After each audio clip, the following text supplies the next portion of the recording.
Deep in the mountains of Ethiopia, in ancient stone churches carved from solid rock, monks have been guarding a secret for over 1,000 years.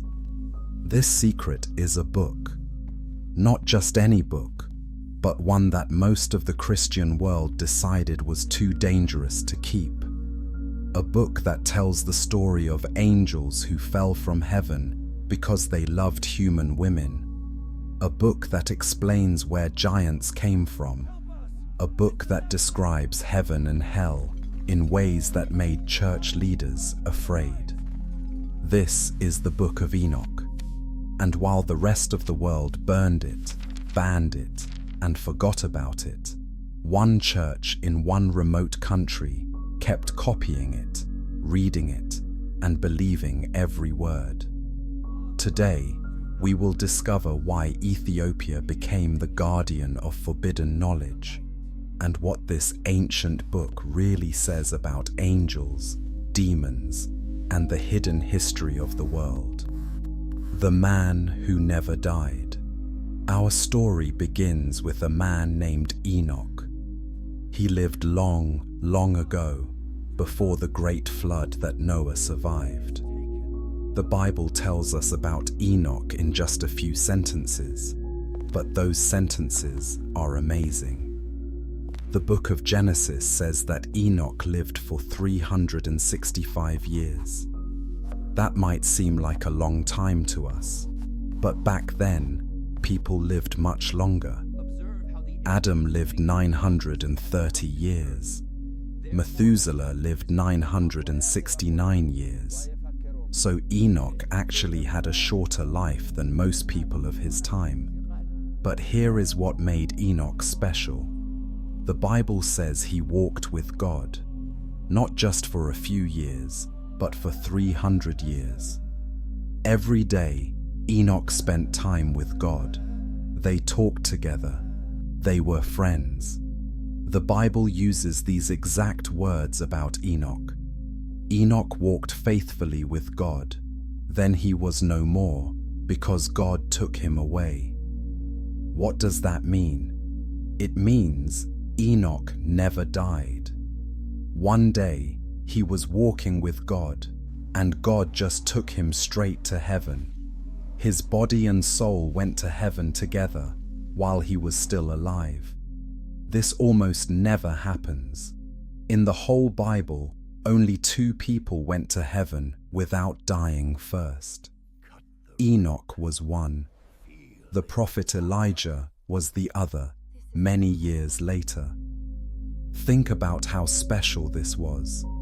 Everyone else had to die first before their soul could go to heaven. But God loved Enoch so much that he took him alive.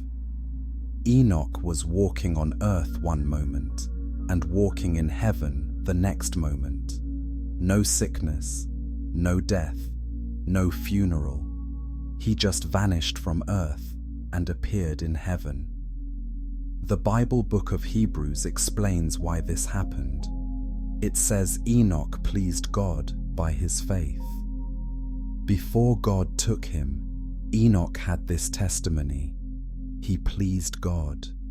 And without faith, it is impossible to please God. Enoch believed in God completely. He trusted God with his whole heart, and God rewarded him by giving him something no other human had received: a trip to heaven while still alive. But what did Enoch see in heaven? What did he learn there? What secrets did God show him?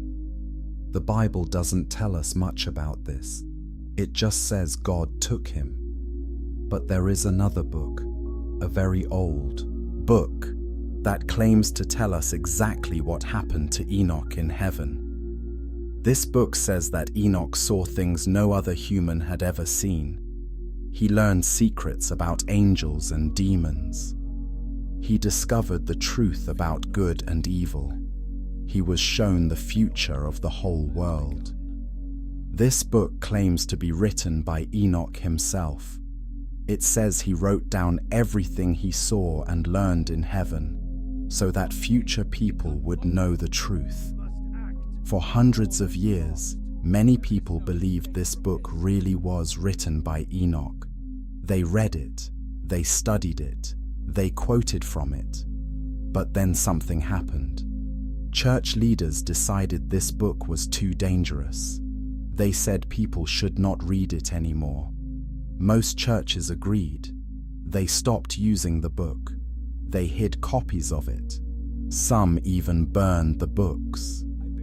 Within a few hundred years, the Book of Enoch had almost completely disappeared from the world.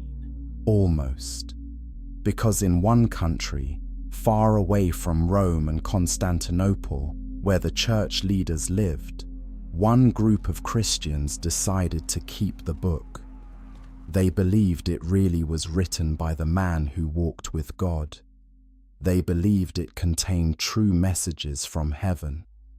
That country was Ethiopia, and their decision to keep the Book of Enoch would preserve one of the most mysterious books ever written. The book that tells secrets. What exactly is in the Book of Enoch that made it so special and so controversial? To understand this, we need to look at what the book actually says. The Book of Enoch tells the story of a group of angels called the Watchers. These were not ordinary angels. They had a special job. God put them in charge of watching over the earth and the humans who lived on it. The book says there were 200 of these watcher angels. They lived in heaven, but they could see everything that happened on earth. They watched people being born, growing up, getting married, having children, and dying. They saw people learning to build houses, make tools, grow food, and create beautiful things. For a long time, the Watchers just watched, as God had told them to do. But then something went wrong. The Watchers began to have feelings they were not supposed to have. They looked at human women and thought they were beautiful. They wanted to leave heaven and come down to earth. They wanted to marry these women and have families with them. This was against God's law. Angels were supposed to stay in heaven and serve God. They were not supposed to marry humans or have children. The leader of these angels was named Semjaza. His name means, "My name has seen," or "He sees the name." Another important leader was named Azazel. His name means, "God strengthens," or "the strength of God." These two angels began to talk to the other watchers. They said, "Look how beautiful the daughters of men are. Why should we not go down and take wives from among them?" At first, many of the watchers were afraid. They knew this was wrong. They knew God would be angry. But Semjaza had an idea. He said, "I know you are afraid that you alone will have to pay for this great sin. So let us all swear an oath together. Let us all promise to do this together. Then we will all share the blame, and none of us will have to face God's anger alone." This seemed like a good plan to the angels. If they all did it together, maybe the punishment would not be so bad. Maybe God would forgive them. Maybe they could have what they wanted without paying too high a price. So all 200 watcher angels met together on a mountain. The book says this mountain was called Mount Hermon. They stood in a circle and made a solemn promise to each other. They swore by heaven and earth, by the sun and moon, by all the holy names of God, that they would all go down to earth together.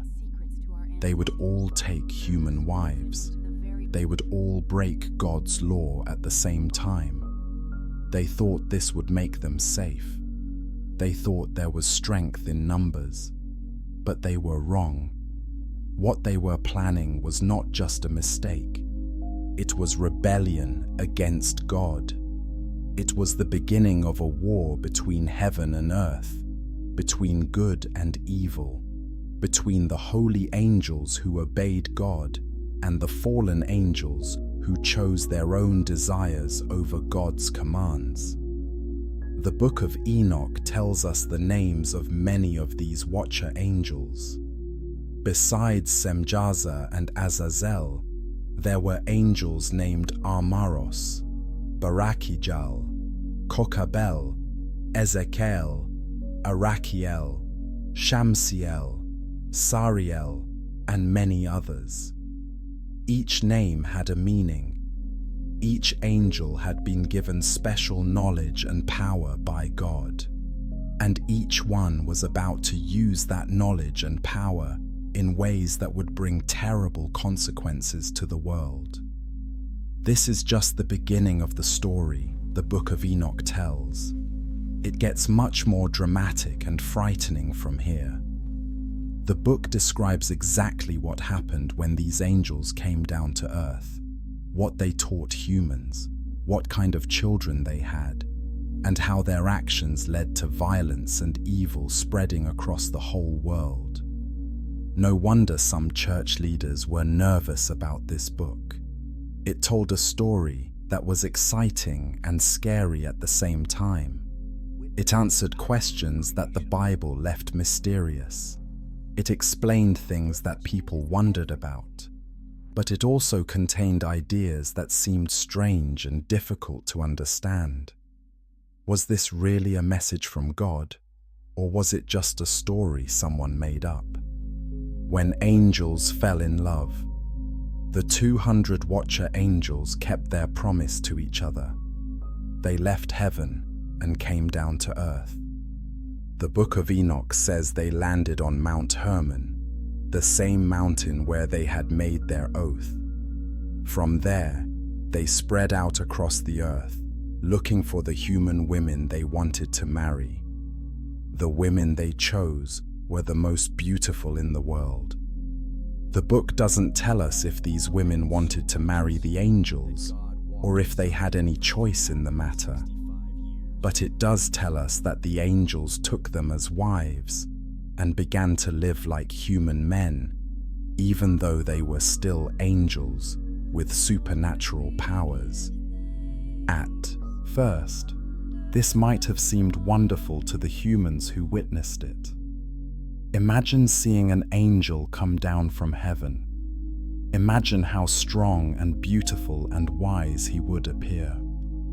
The angels probably seemed like gods to the people of that time. The women who married them might have felt very lucky and special. But the angels did not just come to earth to get married. They also began to teach humans things that God had not wanted them to know yet. Each angel knew different secrets from heaven, and instead of keeping these secrets safe, they began to share them with their human wives and with other people. Azazel was the worst of all. He taught men how to make weapons of war. Before this, humans fought with sticks and stones. But Azazel showed them how to make swords and knives and spears. He taught them how to make shields and armor to protect themselves in battle. He showed them how to use metals like iron and bronze to make tools for fighting. This might not sound so terrible to us today, since we are used to weapons and wars. But imagine how different the world was before weapons existed. People might have had arguments and fights, but they could not kill each other easily. When Azazel taught them to make weapons, he made it possible for humans to hurt and kill each other in ways they never could before. But Azazel taught more than just weapons. He also taught the secrets of cosmetics and jewelry to the women. He showed them how to paint their eyes with makeup, how to color their faces, how to make themselves look more beautiful with artificial decorations.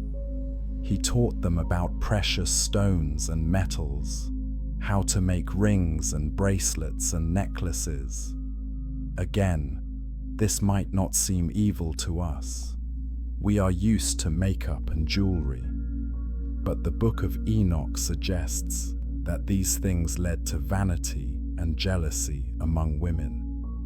When some women looked more beautiful than others because of makeup and jewelry, it caused problems. It made people care too much about how they looked on the outside instead of how good they were on the inside. The other angels taught different forbidden knowledge. Semjaza, the leader, taught enchantments and root cutting. This means he taught humans how to do magic and how to make medicines from plants. Armaros taught how to break enchantments and spells. Barakijal taught astrology, the art of reading the stars to predict the future. Kokabel taught about the constellations and how they moved across the sky. Ezekiel taught humans about clouds and weather signs. Arakiel taught the signs of the earth, perhaps how to read nature to predict earthquakes or other natural events. Shamsiel taught about the signs of the sun. Each angel shared the special knowledge that God had given him for his duties in heaven. Why was this knowledge forbidden? The Book of Enoch suggests that God had planned to teach humans these things slowly, over many generations, when they were ready to use the knowledge wisely. But the fallen angels gave all this knowledge at once, before humans were mature enough to handle it properly. It was like giving a child a powerful tool before teaching him how to use it safely. The child might hurt himself or others because he doesn't understand how dangerous the tool can be. The fallen angels gave humans the tools of war, magic, and advanced knowledge all at once, without teaching them the wisdom to use these tools for good instead of evil. The results were exactly what you might expect. Humans began to fight each other with the new weapons. They became obsessed with beauty and appearance because of cosmetics and jewelry. They used magic and astrology to try to control things that should be left to God. They began to think they were as wise and powerful as God himself. The knowledge that was meant to help humans became a curse that led them into sin and violence. And this was only the beginning of the problems the fallen angels would cause. The giants who walked the earth, the marriages between the fallen angels and human women produced children. But these were not ordinary children. They were half angel and half human. The Book of Enoch calls them the Nephilim, which means the fallen ones, or those who cause others to fall. These children grew up to be giants, not just tall people, but truly enormous beings. Different parts of the Book of Enoch give different descriptions of how big they were. Some passages suggest they were about 10 to 15 feet tall. Other parts of the book describe them as being 300 cubits tall, which would be about 450 feet. This seems impossible to us, but the book presents it as fact. Most scholars think the smaller size is more likely what the original book meant. Even 10 to 15 feet tall would make these beings much larger and stronger than any normal human. They would have looked like monsters to the people of that time. But their size was not the only problem. The Nephilim also inherited supernatural abilities from their angel fathers. They were much stronger than humans. They could do things that normal people could not do. They had knowledge that their angel fathers had taught them, and they had long lifespans, living much longer than ordinary humans. At first, humans might have been amazed by these giant children. They were like superheroes, stronger and more powerful than anyone else. But the Nephilim did not use their power to help people. Instead, they became bullies and tyrants. They used their strength to take whatever they wanted from weaker humans. The Book of Enoch says the Nephilim had enormous appetites. They ate all the food that humans had grown and prepared. When they had eaten all the food, they began to eat the animals. They consumed entire flocks of sheep and herds of cattle. They ate everything humans had worked so hard to raise and grow. But even this was not enough to satisfy their hunger. The book says that when the Nephilim had eaten all the food and all the animals, they began to eat humans themselves. They became cannibals, killing and eating the very people whose parents had created them. This created a terrible situation on Earth. Humans lived in fear of these giant creatures who could kill them and eat them at any time. There was no way for normal humans to fight against beings who were so much bigger and stronger. The Nephilim could do whatever they wanted, and no one could stop them. The giants also began to fight among themselves. With their supernatural strength and the weapons their fathers had taught humans to make, their battles were devastating. They destroyed cities and landscapes. They killed thousands of people in their wars against each other. Violence and bloodshed spread across the whole earth. The Book of Enoch says that the ground itself cried out to heaven because of all the blood that had been spilled on it. Every day brought new horrors as the Nephilim continued their rampage of destruction. But the problems were not just physical. The book says that when the Nephilim died, their spirits did not go to heaven or hell like human spirits do. Instead, they became evil spirits that stayed on earth. These spirits, born from the union of angels and humans, were not like normal human souls. They became demons that continued to cause trouble even after their giant bodies had died. This explains, according to the Book of Enoch, where demons come from. They are the spirits of the dead Nephilim, still angry and violent, still trying to hurt humans and cause problems in the world. Since the Nephilim lived much longer than normal humans, and since there were many of them, this created an army of demonic spirits that would trouble the earth for generations. All of this violence and evil came from the decision of 200 angels to leave heaven and marry human women. Their choice to put their own desires ahead of God's law had consequences that spread like a disease across the whole world. What started as angels falling in love ended with giants eating people and demons roaming the earth. The situation had become so bad that something had to be done. The earth was full of violence and evil. Humans were crying out to God for help. The natural order that God had created was being destroyed. It was time for heaven to act. God's judgment comes. The violence and evil on earth did not go unnoticed in heaven. The Book of Enoch tells us that 4 righteous humans cried out to God for help. Their names were Michael, Gabriel, Raphael, and Uriel. Wait, those are the names of archangels, not humans. The book is actually saying that these 4 great archangels saw what was happening on earth, and brought the situation to God's attention.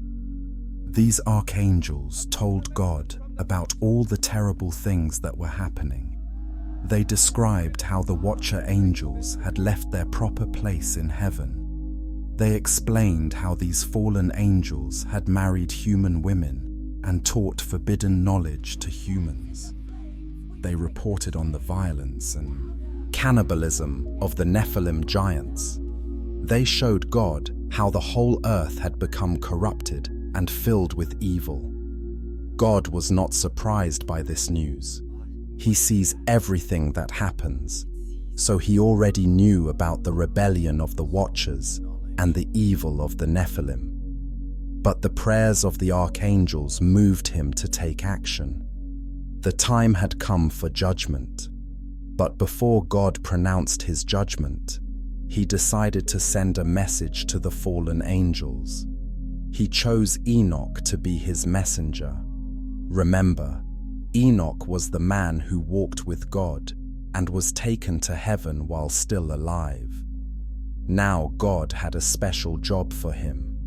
The Book of Enoch describes how God commanded Enoch to go to the fallen Watchers and tell them what their punishment would be. This was not an easy assignment. Enoch had to face 200 powerful angels who had already shown they were willing to rebel against God. But Enoch obeyed God's command. Enoch found the Watchers and delivered God's message to them. He told them that God was angry with them for leaving heaven and marrying human women. He explained that their punishment would be severe and final. They would be bound in darkness until the day of the great judgment. They would never again be free to roam the earth or return to heaven. When the Watchers heard this message, they were terrified. They realized they had made a terrible mistake. They asked Enoch to write a petition for them, asking God to forgive them. They wanted Enoch to take this petition to heaven and present it to God on their behalf. Enoch agreed to try. He wrote down their request for forgiveness and took it with him to heaven. But when he presented the petition to God, the answer was no. God told Enoch that the Watchers had made their choice. They had known the consequences of their actions, but they had chosen to rebel anyway. Now they would have to face the punishment they had earned. God explained to Enoch that the Watchers would be bound in the depths of the earth until the final judgment day. They would not die, but they would not be free either. They would spend thousands of years trapped in darkness, unable to escape, unable to cause more trouble on earth. But what about their children, the Nephilim giants? God told Enoch that they too would be punished. The giants would be allowed to kill each other in battle until they were all dead. Their violent nature would be turned against themselves, and they would destroy each other. And what about the humans who had been corrupted by the knowledge the Watchers taught them? God revealed to Enoch that he was planning to send a great flood to cleanse the earth. This flood would destroy all the violence and evil that had spread across the world. Only a few righteous people would be saved, so that the human race could start over fresh and clean. This flood, of course, was the same flood that we read about in the story of Noah. The Book of Enoch connects the story of the fallen angels directly to the story of Noah's flood. According to this book, the flood was not just a punishment for human wickedness in general. It was specifically God's response to the corruption caused by the Watchers and their giant children. The archangels were given specific jobs in carrying out this judgment. Michael was told to bind Semjaza and his followers. Gabriel was commanded to destroy the Nephilim by making them fight each other. Raphael was ordered to bind Azazel hand and foot and throw him into darkness. Uriel was sent to warn Noah about the coming flood. The Book of Enoch describes these punishments in great detail. It tells how the fallen angels were dragged to dark places under the earth and chained there. It explains how the Nephilim began to have visions that made them attack each other. It describes Azazel being bound and cast into a desert place where he would remain until Judgment Day. All of this happened because 200 angels thought they could choose their own way instead of following God's plan. Their rebellion brought judgment not just on themselves, but on their children and on the whole world. Only God's mercy in saving Noah and his family prevented the complete destruction of the human race. Why the church said no?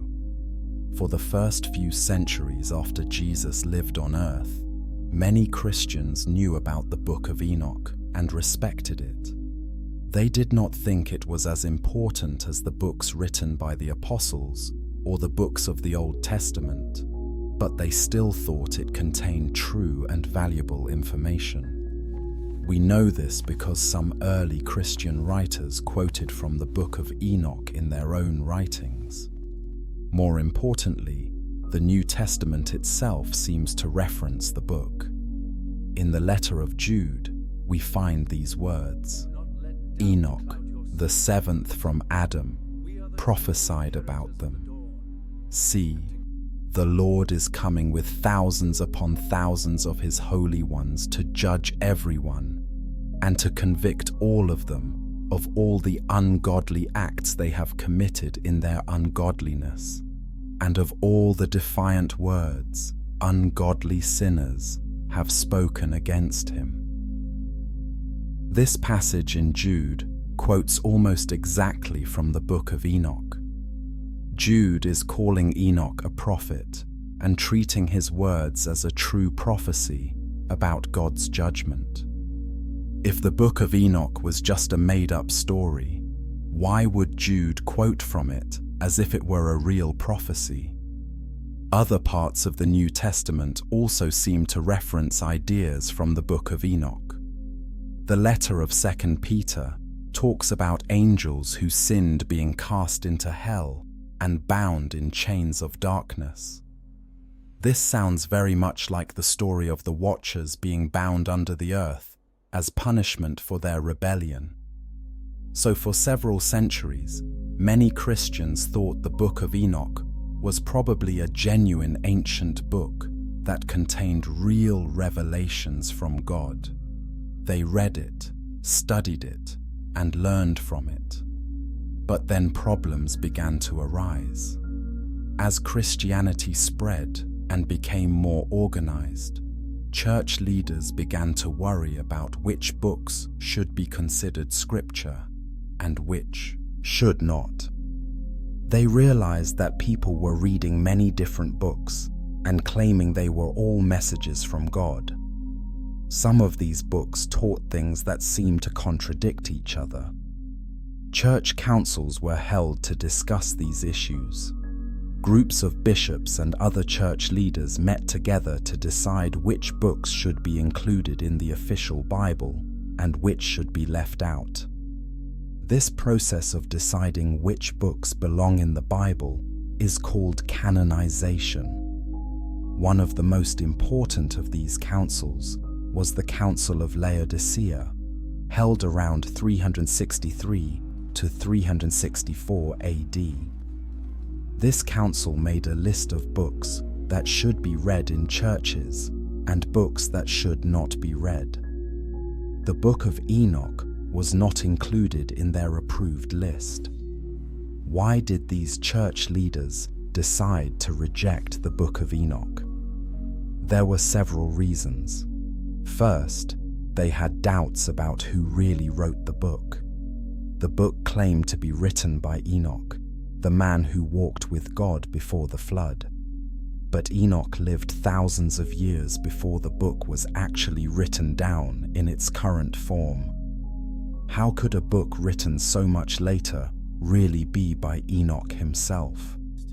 Modern scholars think the Book of Enoch was probably written during the time period between the Old and New Testaments, maybe around 300 to 100 years before Jesus was born. The real Enoch lived thousands of years earlier, so the book was probably written by someone else who was using Enoch's name to give authority to his writing. Second, some of the teachings in the Book of Enoch seemed strange or different from the teachings in other accepted books of the Bible. The detailed stories about angels marrying humans and having giant children seemed almost like mythology to some church leaders. They worried that these stories might confuse simple believers or lead them into wrong ideas about angels and demons. Third, the book contained very specific information about things like the movements of the sun and moon and stars. Some of this astronomical information turned out to be incorrect according to the scientific knowledge that was available at the time. If the book really came from God, shouldn't all of its information be perfectly accurate? Fourth, the book taught that salvation came primarily through gaining secret knowledge about heavenly things. This seemed different from the New Testament teaching that salvation comes through faith in Jesus Christ. Church leaders worried that the Book of Enoch might lead people to think they could be saved by learning secret information instead of by believing in Jesus. For all these reasons, most church councils decided not to include the Book of Enoch in their official list of scripture. They didn't necessarily say it was completely false or evil. They just said it was not inspired by God in the same way that the books of the Bible were inspired. Over time, this decision became widely accepted throughout the Christian world. Churches stopped reading the Book of Enoch in their services. Copies of the book became rarer and rarer. Eventually, most Christians forgot the book had ever existed, but not all Christians agreed with this decision. And in one part of the world, far from the centers of church power in Rome and Constantinople, one group of Christians decided to keep the Book of Enoch as part of their scripture. The book disappears. By the year 400 AD, the decision was clear throughout most of the Christian world. The Book of Enoch would not be part of the official Bible. Churches in Europe, Asia Minor, North Africa, and the Middle East all agreed to follow the decisions of the church councils. They removed the Book of Enoch from their libraries and stopped copying it for future generations. This might seem like a simple administrative decision, but it had dramatic consequences for the preservation of the book. In ancient times, books were not printed on printing presses like they are today. Every copy had to be written by hand. This was slow, expensive work that was usually done by monks or other dedicated scribes. When churches decided to stop using a book, they also stopped making new copies of it. The old copies that already existed began to wear out, get damaged, or get lost. Without new copies being made to replace them, books could disappear completely within just a few generations. This is exactly what happened to the Book of Enoch in most of the world. As the old copies wore out or were destroyed, no new ones were made to replace them. Slowly but surely, the book vanished from Christian libraries and collections. Some copies might have been deliberately destroyed. Church leaders who thought the book was dangerous or misleading might have ordered all copies to be burned.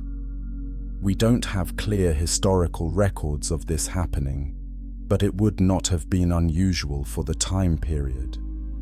Other copies probably just got lost or damaged over time.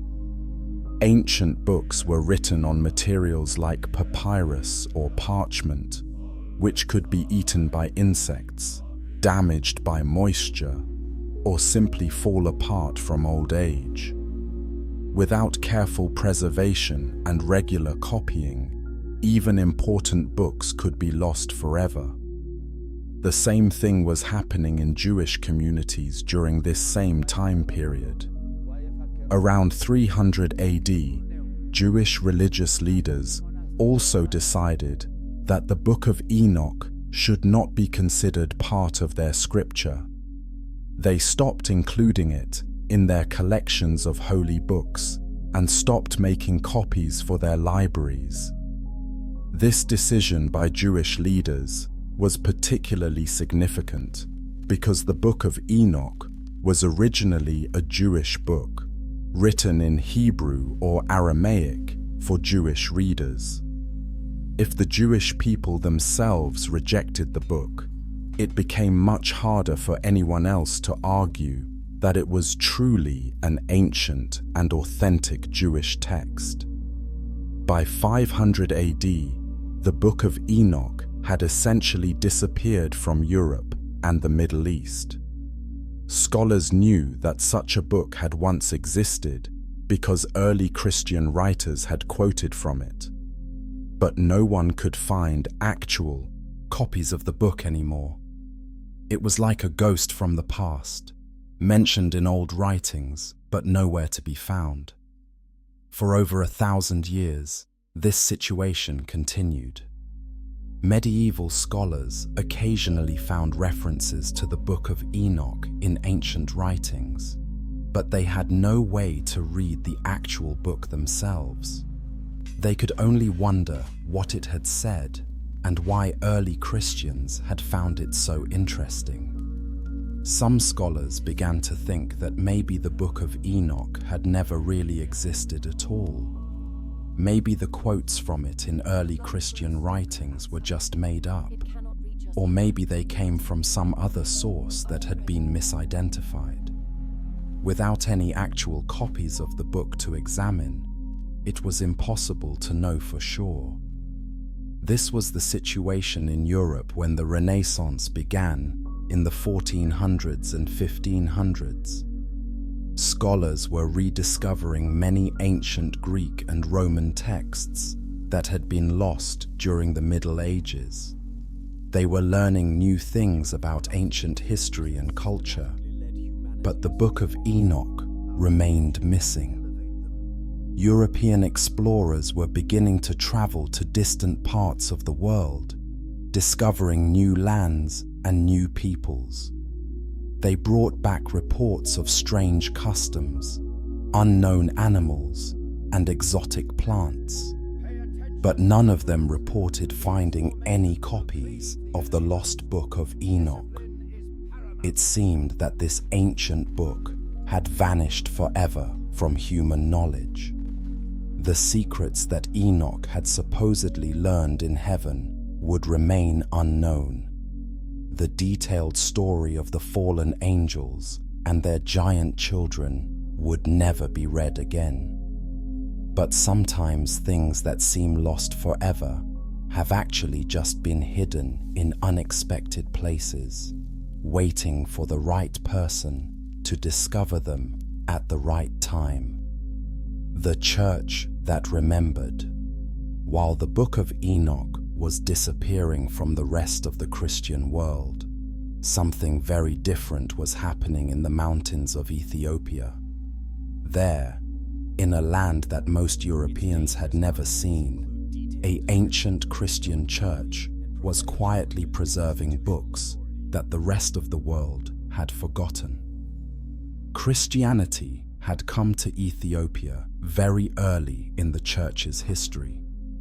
The New Testament tells the story of an Ethiopian eunuch who was reading from the prophet Isaiah when he met the apostle Philip on a road leading from Jerusalem to Gaza.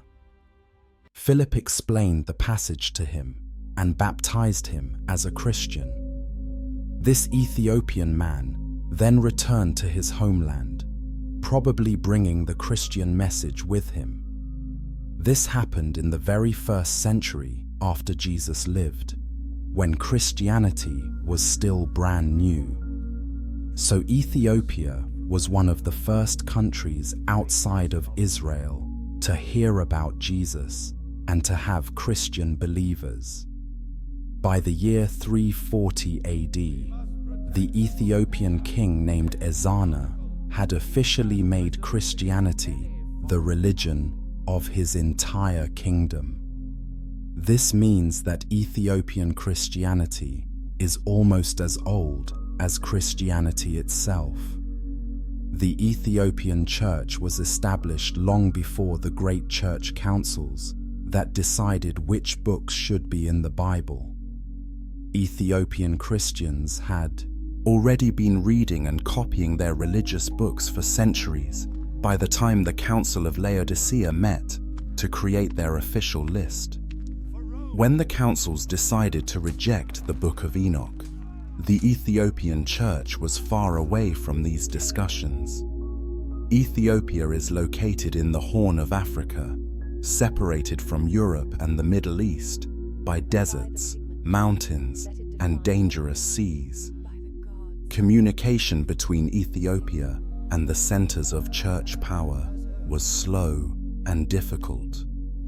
By the time news of the council's decisions reached Ethiopia, the Ethiopian Church had already been using the Book of Enoch for centuries. They had integrated it into their worship services, their theology, and their understanding of biblical history. To them, the Book of Enoch was not a questionable text that might or might not belong in the Bible. It was simply part of Scripture, as natural and normal as the books of Genesis or Psalms.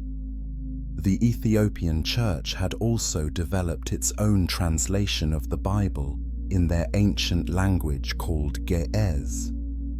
Ge'ez is a Semitic language related to Hebrew and Arabic, but it is unique to Ethiopia.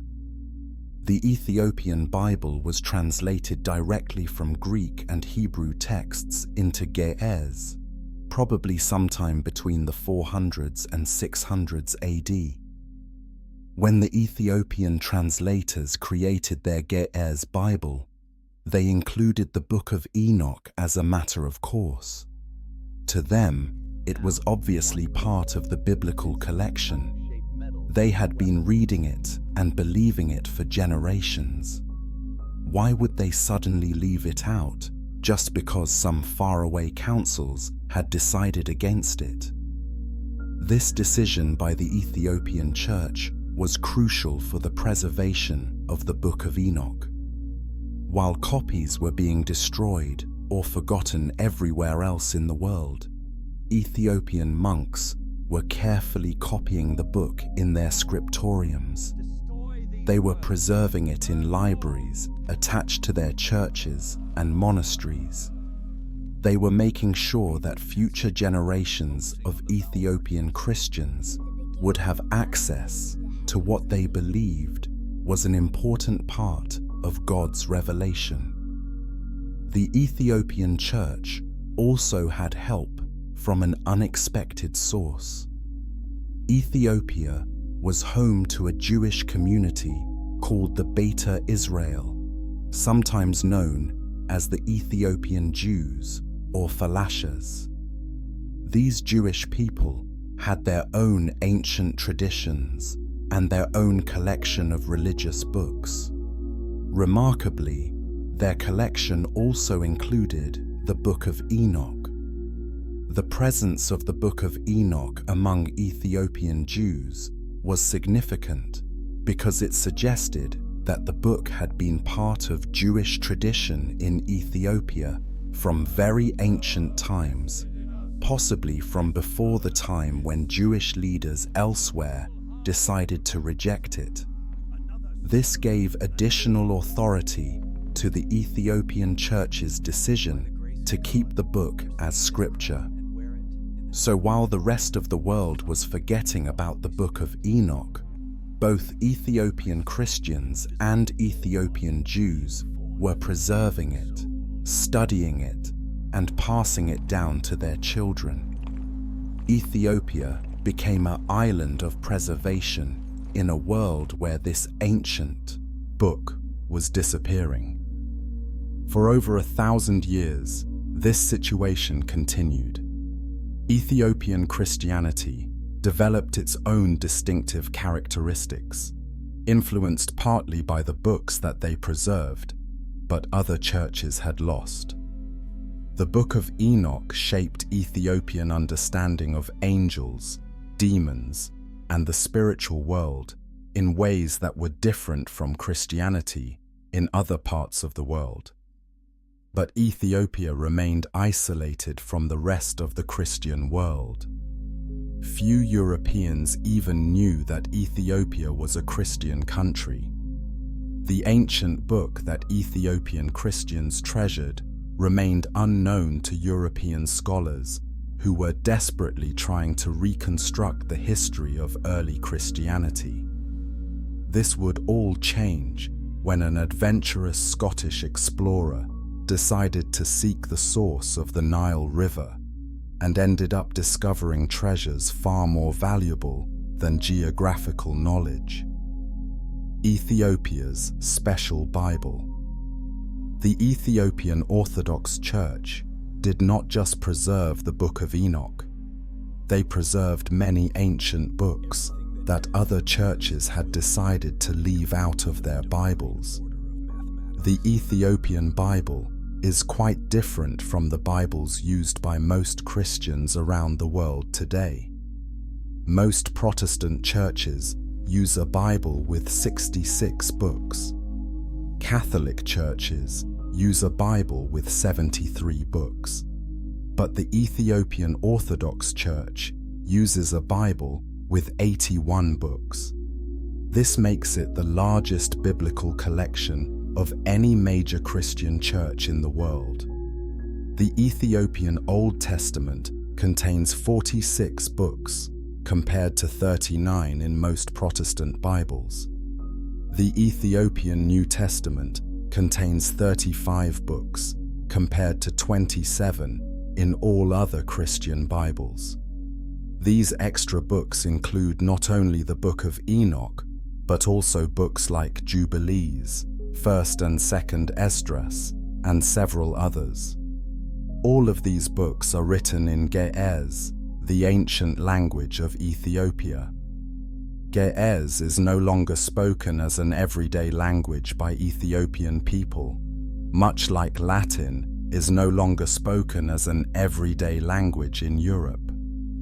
But Ge'ez is still used in Ethiopian Orthodox worship services, just like Latin is still used in some Catholic churches. The Ge'ez language is very old and very important for understanding ancient religious texts. It belongs to the same family of languages as Hebrew, Aramaic, and Arabic. This means that Ge'ez translators could often understand the original meaning of biblical texts in ways that translators working in Greek or Latin sometimes could not.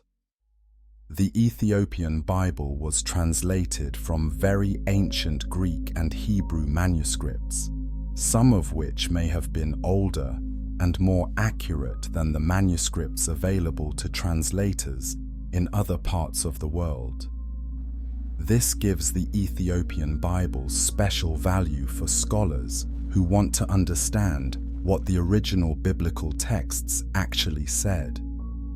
The process of creating the Ethiopian Bible took place over several centuries, probably between 400 and 800 AD.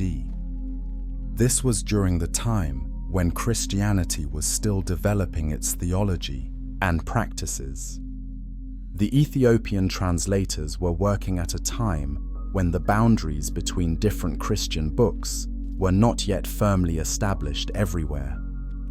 This timing helps explain why the Ethiopian Bible includes so many books that other churches later decided to reject.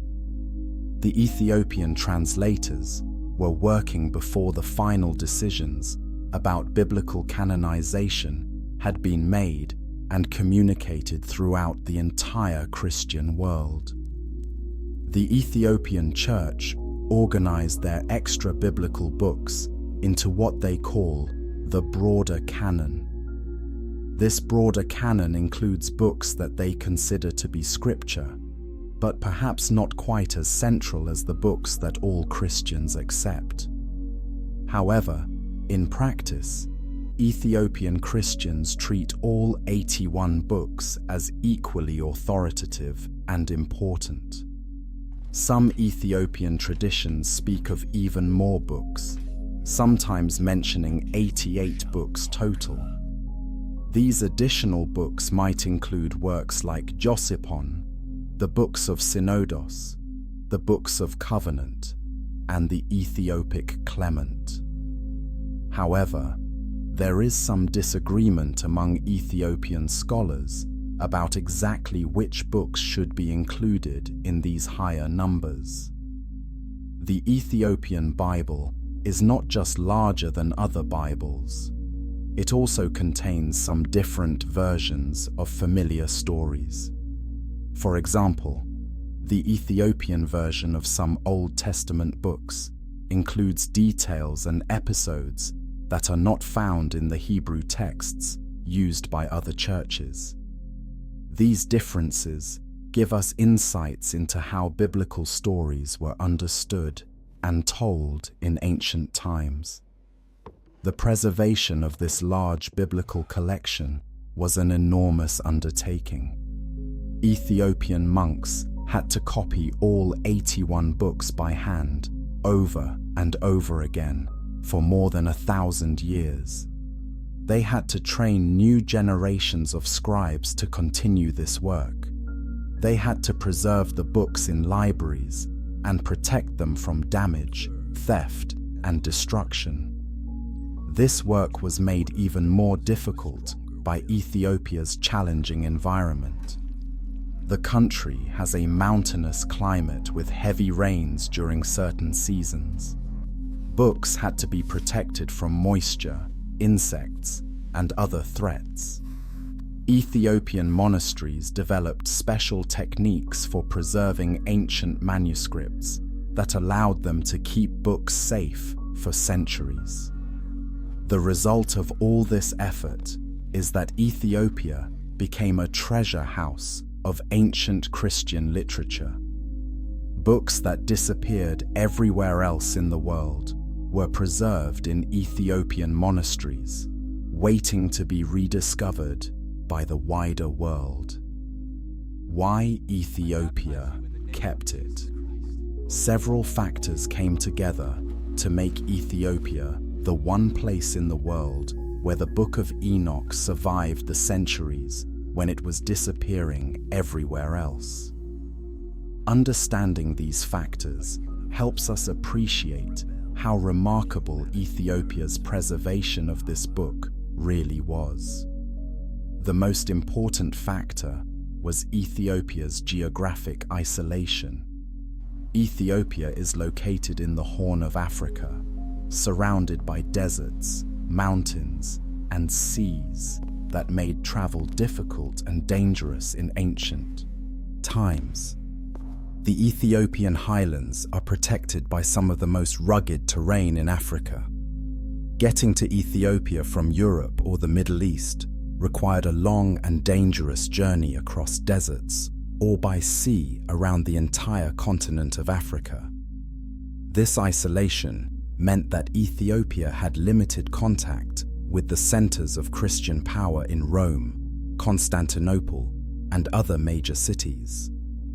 When church councils were meeting to decide which books should be in the Bible and which should be rejected, Ethiopian church leaders were not present at these meetings. They were not influenced by the debates and arguments that led other churches to reject the Book of Enoch. Even after these decisions were made, it took a long time for news to travel to Ethiopia. By the time Ethiopian Christians learned about the rejection of the Book of Enoch by other churches, they had already been using the book for centuries. It was deeply embedded in their religious traditions and their understanding of Christian faith. The Ethiopian Church also had a strong tradition of independence. Unlike churches in other parts of the world, the Ethiopian Church was never conquered or controlled by the Roman Empire or the Byzantine Empire. Ethiopian Christianity developed its own leadership, its own practices, and its own theological traditions without outside interference. This independence gave Ethiopian Christians the confidence to make their own decisions about religious matters. They did not feel obligated to follow every decision made by church councils in distant lands. If they believed the Book of Enoch was genuinely part of Scripture, they felt free to keep it regardless of what other churches decided. Another important factor was the presence of the Beta Israel Jewish community in Ethiopia. These Ethiopian Jews also preserved the Book of Enoch as part of their religious literature. The fact that both Ethiopian Christians and Ethiopian Jews valued the book gave it additional authority and legitimacy in Ethiopian culture. The Beta Israel community may have brought the Book of Enoch to Ethiopia at a very early date, possibly even before Christianity arrived in the country. If this is true, then Ethiopian Christians inherited the book from ancient Jewish traditions rather than from the later Christian church. This would explain why they continued to value it even after other Christian churches began to reject it. Ethiopian monasticism also played a crucial role in preserving the Book of Enoch. Ethiopia developed a very strong tradition of Christian monasticism, with monks living in remote monasteries where they dedicated their lives to prayer, study, and the copying of religious texts.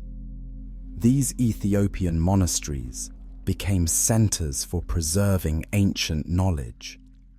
Monks carefully copied not just the books that other churches accepted, but all the books that they believed contained valuable religious truth. They saw themselves as guardians of ancient wisdom, responsible for preserving these texts for future generations. The monasteries were often located in extremely remote and inaccessible places. Some were built on top of mountains that could only be reached by climbing dangerous paths. Others were located on islands in remote lakes. This isolation protected the monasteries and their libraries from wars, invasions, and other disasters that might have destroyed their book collections. The Ethiopian Church also never experienced the kind of systematic persecution that might have led to the destruction of controversial books. While churches in the Roman Empire sometimes faced persecution that led to the burning of Christian books, Ethiopian Christianity was protected by sympathetic rulers who supported the church and its preservation of ancient texts. Finally, Ethiopian Christians genuinely believed that the Book of Enoch was true and valuable. They read it regularly in their worship services. They used it to understand other parts of the Bible. They saw it as an important source of knowledge about angels, demons, and the spiritual world. This sincere conviction motivated them to preserve the book, even when doing so required significant effort and expense. All of these factors, working together, created a unique situation where ancient books could survive in Ethiopia long after they had disappeared everywhere else. Ethiopia became a kind of time capsule, preserving religious literature from the early centuries of Christianity that would otherwise have been lost forever. The Scottish explorer. In the year 1768, a tall, red-haired Scottish gentleman named James Bruce set out from Cairo, Egypt, on what would become one of the most important journeys in the history of biblical scholarship. Bruce was not a scholar or a missionary. He was an adventurer and explorer who had come to Africa with a specific goal: to find the source of the Blue Nile River. James Bruce was born in 1730 at Kinnaird House in Scotland. He came from a wealthy family and received a good education. As a young man, he traveled widely in Europe and developed a love for adventure and exploration. He learned several languages and became interested in ancient history and archaeology. In the 1760s, Bruce convinced the British government to sponsor his expedition to find the source of the Nile. This was one of the great mysteries of geography at the time. The Nile River was obviously very important to Egypt and the ancient world, but no European knew where it actually began. Finding the source of the Nile had been a dream of explorers for centuries. Bruce's journey to Ethiopia was incredibly difficult and dangerous. He had to travel through hostile territories, deal with suspicious local rulers, and survive diseases and harsh weather conditions. Many people who attempted such journeys never returned home alive. But Bruce was determined and resourceful. He gradually made his way south from Egypt, through Sudan, and finally into Ethiopia. Along the way, he learned local languages and customs. He presented himself as a skilled doctor, using his knowledge of medicine to gain the trust and support of local people. When Bruce finally reached Ethiopia in 1769, he found a country unlike anything Europeans had imagined. Ethiopia was a Christian kingdom with ancient churches, elaborate religious ceremonies, and a rich tradition of learning and scholarship. This was not the primitive, uncivilized land that many Europeans expected to find in Africa. Bruce spent several years in Ethiopia, from 1769 to 1772. He lived at the court of the Ethiopian emperor and became involved in local politics and wars. He did eventually find what he believed to be the source of the Blue Nile, accomplishing his original goal. But he also discovered something far more valuable than geographical knowledge. During his time in Ethiopia, Bruce learned about the Ethiopian Orthodox Church and its ancient traditions. He discovered that Ethiopian Christians had preserved many old books that were unknown in Europe. When he learned about the Book of Enoch, he realized that he had found something that European scholars had been looking for without success for over 1,000 years. Ethiopian church leaders were initially suspicious of this strange foreign visitor, but Bruce gradually won their trust by demonstrating his respect for their religion and his genuine interest in their ancient books. He learned enough Ge'ez to read some of the texts himself, and he convinced Ethiopian scribes to help him understand the books he could not read. When Bruce finally prepared to leave Ethiopia in 1772, he asked if he could take copies of some of the ancient books with him back to Europe. This was an unusual request. These books were precious to the Ethiopian Church, and they were not in the habit of giving copies to foreigners. But Bruce had earned their respect and friendship during his long stay in their country. Ethiopian church leaders agreed to let him take 3 complete copies of the Book of Enoch, along with other ancient texts. This was an extraordinary gift that would change biblical scholarship forever. The journey home was almost as difficult as the journey to Ethiopia had been. Bruce had to carry his precious books across deserts and mountains, protecting them from weather, thieves, and the many other dangers of travel in 18th century Africa. At several points, he nearly lost his life, and with it, the irreplaceable manuscripts he was carrying. But Bruce finally made it back to Europe in 1773, after spending nearly 6 years in Africa. He brought with him not only the exciting news that he had found the source of the Blue Nile, but also 3 copies of a book that European scholars had thought was lost forever. Bruce's return caused a sensation in European intellectual circles.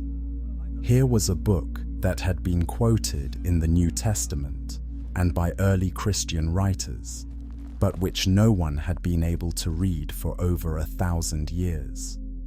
Suddenly, scholars had access to the complete text and could finally understand what this mysterious ancient book actually said. The world learns again. When James Bruce returned to Europe with his copies of the Book of Enoch, he created both excitement and skepticism among scholars. On one hand, this was an incredible discovery. If these were genuine copies of the ancient Book of Enoch, they would provide answers to questions that had puzzled biblical scholars for centuries. On the other hand, Bruce's claims seemed almost too good to be true. He was reporting that he had found complete copies of a book that everyone thought was lost forever. He was claiming that a remote African church had preserved ancient texts that the most learned scholars of Europe had been unable to locate. Some people wondered if Bruce might be mistaken or even lying about his discoveries. Bruce himself did not help his credibility by telling fantastic stories about his adventures in Ethiopia. He claimed to have witnessed battles where he killed enemy soldiers with his own hands. He described strange customs and amazing events that seemed almost unbelievable to European audiences.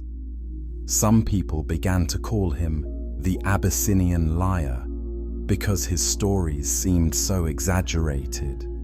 But Bruce really did have the manuscripts. He deposited them in the Bodleian Library at Oxford University, where scholars could examine them for themselves. Whatever people thought about Bruce's personality or his adventure stories, they could not deny that he had brought back genuine ancient books written in Ge'ez. The problem was that very few European scholars could read Ge'ez. The language was completely unknown in European universities. Scholars could see that the books were old and appeared to be authentic, but they could not translate them to find out what they actually said. For several decades, the books sat in the library while scholars tried to find someone who could translate them. A few attempts were made, but the early translations were incomplete and unreliable. The full significance of Bruce's discovery remained hidden by the language barrier. Finally, in 1821, Nearly 50 years after Bruce's return, a scholar named Richard Lawrence published the first complete English translation of the Book of Enoch. Lawrence was a professor at Oxford University who had spent years learning Ge'ez and working on the translation. Lawrence's translation was a landmark event in biblical scholarship. For the first time in over 1,000 years, people could read the complete Book of Enoch in a language they understood. Scholars could finally see what this ancient book actually taught and understand why early Christians had found it so interesting. The contents of the book were both fascinating and controversial. The detailed stories about fallen angels and giant offspring seemed almost like mythology to some readers. The elaborate descriptions of heaven and hell were unlike anything in the accepted books of the Bible. The astronomical information seemed outdated and sometimes incorrect, but the book also contained passages that clearly connected to the New Testament. Scholars could now see that Jude had indeed quoted directly from the Book of Enoch. They could identify other New Testament passages that seemed to reference ideas or language from the book. This proved that the early Christians had known and valued the Book of Enoch, even if later Christians had decided to reject it. The translation also helped scholars understand some puzzling passages in the Bible itself. The brief mention of the Nephilim in Genesis chapter 6 had always been mysterious. Who were these sons of God who married daughters of men and produced giant offspring? The Book of Enoch provided a detailed explanation that made sense of this confusing biblical passage. As news of the translation spread, other scholars began to study the Book of Enoch and write about its significance. Some defended it as a genuine ancient text that deserved serious consideration. Others criticized it as a later fabrication that had confused early Christians. The debate about the Book of Enoch continues to this day. But one thing was clear from the beginning. Bruce's discovery had recovered a major piece of ancient religious literature that had been lost to the world for over a millennium. Ethiopia's faithfulness in preserving this book had made an invaluable contribution to human knowledge and biblical understanding. The publication of Lawrence's translation also led to increased interest in Ethiopian Christianity and its unique traditions. Scholars began to realize that Ethiopia had preserved not just the Book of Enoch, but many other ancient texts that might be valuable for understanding early Christianity. This discovery marked the beginning of a new era in which scholars would pay much more attention to African Christianity and its contributions to Christian history and theology. Dead Sea Scrolls. Proof. For over a century after Richard Lawrence published his English translation of the Book of Enoch, scholars debated whether the book was really as ancient as it claimed to be. Some believed it was a genuine ancient text that had been accurately preserved by the Ethiopian Church. Others suspected it was a later composition that had been falsely attributed to Enoch to give it authority. This debate was difficult to resolve because there was no other evidence to compare with the Ethiopian manuscripts.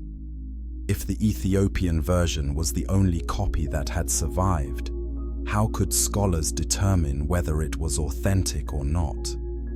Everything changed in 1947 when a young Bedouin shepherd made one of the most important archaeological discoveries of the 20th century. The shepherd was looking for a lost goat near the shores of the Dead Sea in what is now Israel. When he threw a rock into a cave to scare out any animals that might be hiding inside, he heard the sound of pottery breaking. Curious about what he had broken, the shepherd climbed into the cave to investigate.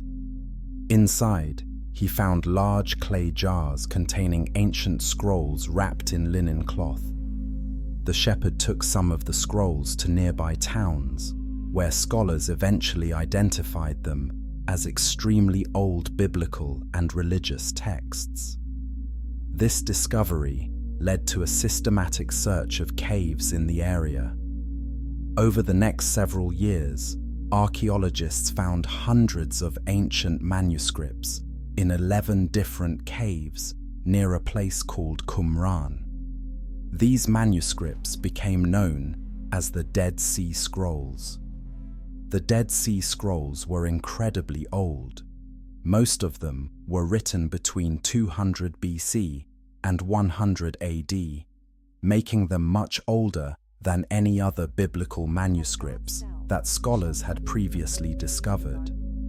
The scrolls included copies of most of the books of the Old Testament, along with many other religious texts that had been used by ancient Jewish communities. Among these other religious texts, archaeologists found something that shocked biblical scholars around the world: fragments of the Book of Enoch written in Aramaic, one of the languages that Jesus himself would have spoken. These Aramaic fragments of the Book of Enoch proved several important things. First, they proved that the book really was ancient. The Dead Sea Scroll fragments were definitely written before the time of Jesus, which meant that the Book of Enoch was not a later Christian fabrication, as some scholars had suspected. Second, they proved that the Book of Enoch had been known and used by Jewish communities in Palestine during the time when Jesus lived. The people who preserved the Dead Sea Scrolls clearly thought the Book of Enoch was important enough to copy and preserve, along with the books of the Old Testament. Third, they proved that the Ethiopian version of the Book of Enoch was remarkably accurate. When scholars compared the Aramaic fragments from the Dead Sea with the Ge'ez text that had been preserved in Ethiopia, they found that the Ethiopian Church had faithfully preserved the ancient text with very few changes or corruptions. This last point was particularly significant. It showed that Ethiopian scholars and scribes had done an excellent job of copying and preserving the Book of Enoch over many centuries. The Ge'ez version that James Bruce had brought back from Ethiopia in 1773 was essentially the same as the Aramaic version that had been written over 2,000 years earlier. The Dead Sea Scrolls discovery also helped scholars understand why the Book of Enoch had been known to early Christians. Jesus and his disciples lived in a Jewish culture where the Book of Enoch was familiar to many people. When New Testament writers like Jude quoted from the book, their readers would have recognized the quotations and understood the references. The discovery of the Dead Sea Scrolls did not resolve all the debates about the Book of Enoch. Scholars still disagree about who wrote the book, when it was written, and how much authority it should have for modern believers. But the scrolls did prove that the book was genuinely ancient, and that it had been an important part of Jewish religious literature during the time of Jesus. This archaeological evidence vindicated the Ethiopian Orthodox Church's decision to preserve the Book of Enoch as part of their scripture. Ethiopian Christians had been right to believe that they were preserving an ancient and valuable religious text. Their faithfulness in copying and preserving the book had been justified by this dramatic archaeological discovery. The Dead Sea Scrolls also increased scholarly interest in other books that had been preserved by the Ethiopian Church.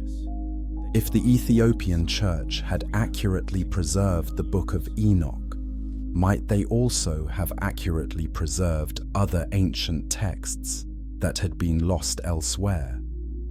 This question led to increased study of Ethiopian Christianity and its unique biblical collection. Scholars began to realize that Ethiopia had made an invaluable contribution to the preservation of ancient religious literature.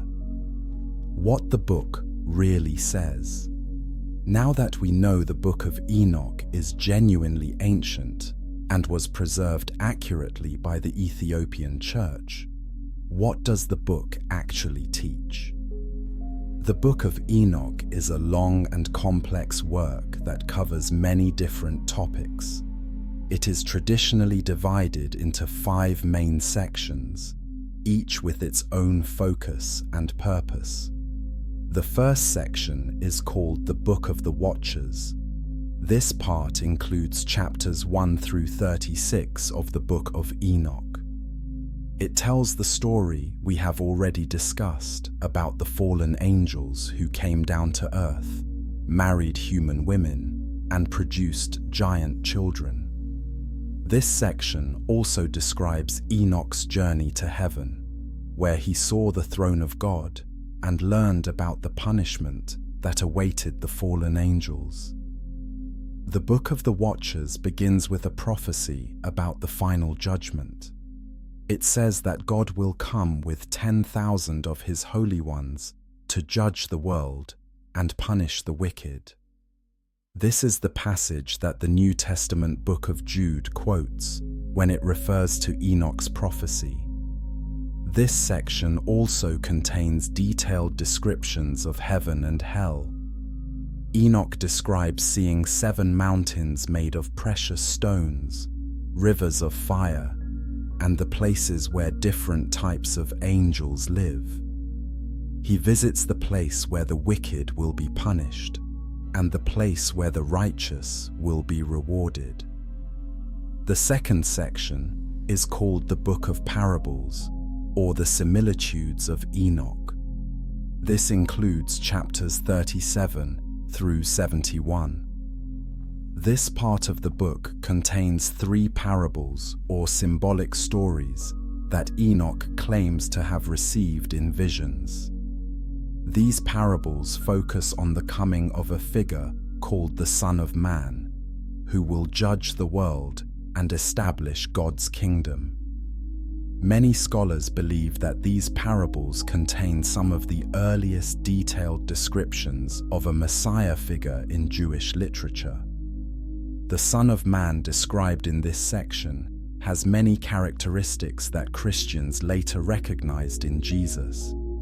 He is described as chosen by God, hidden until the time of judgment, and destined to rule over all the earth. The third section is called the Astronomical Book, or the Book of Heavenly Luminaries. This includes chapters 72 through 82. This part of the book describes the movements of the sun, moon, and stars. It explains the calendar system and attempts to describe the structure of the heavens. This section reflects ancient scientific understanding of astronomy, which was quite different from modern scientific knowledge. Some of the astronomical information in this section is incorrect, according to what we now know about how the solar system actually works.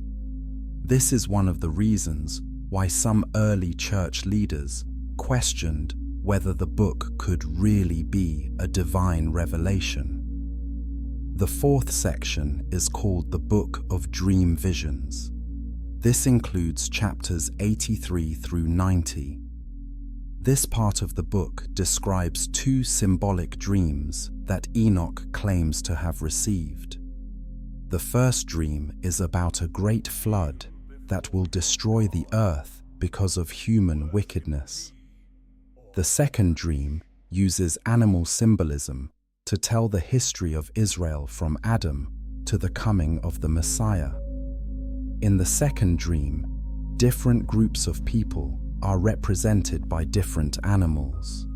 For example, bulls represent the patriarchs like Abraham, Isaac, and Jacob.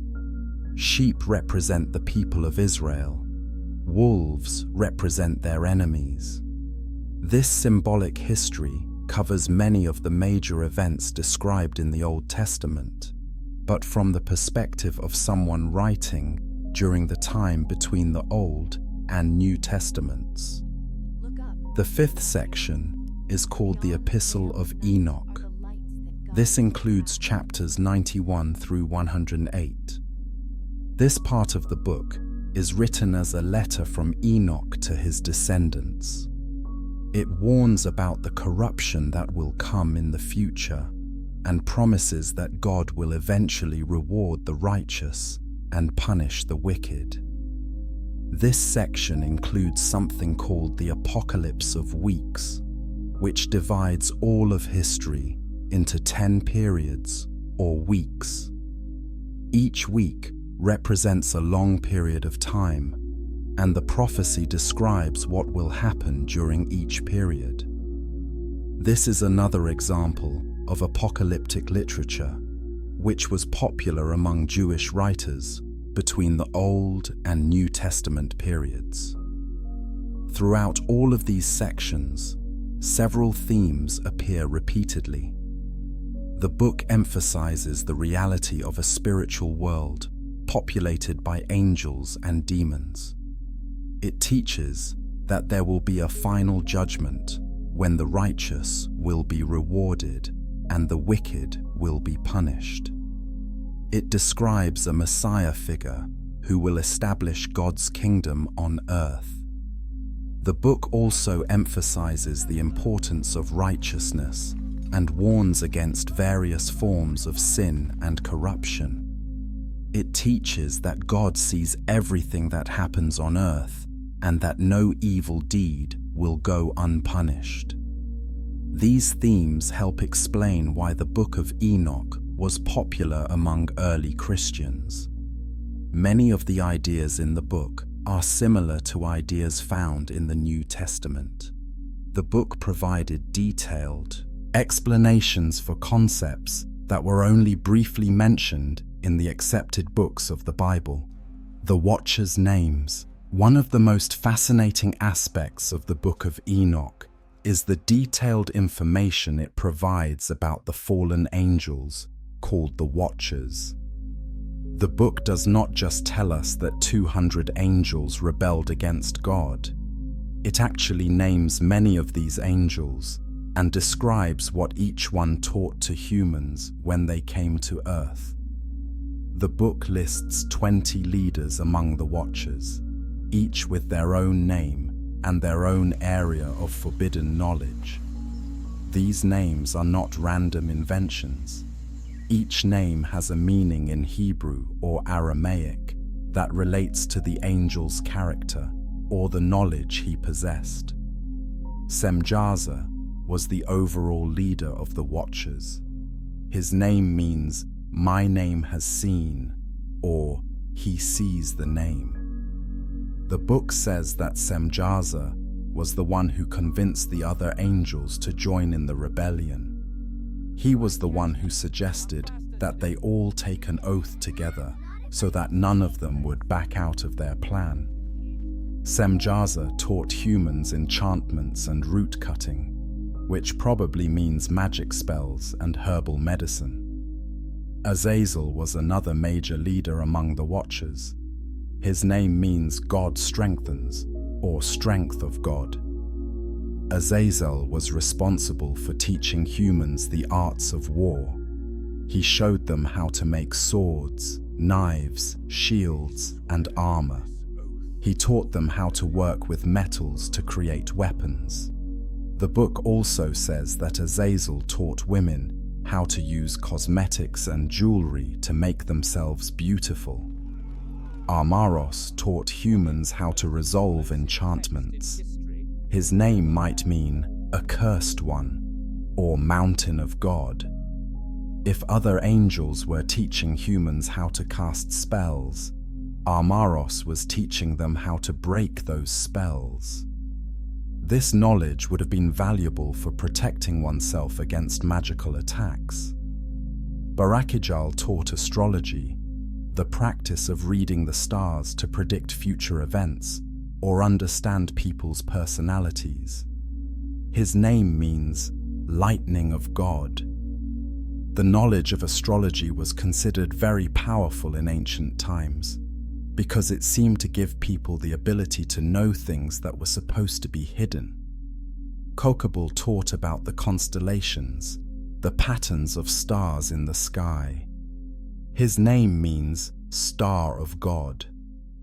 This knowledge was related to astrology, but focused more on understanding the movements and positions of the stars themselves.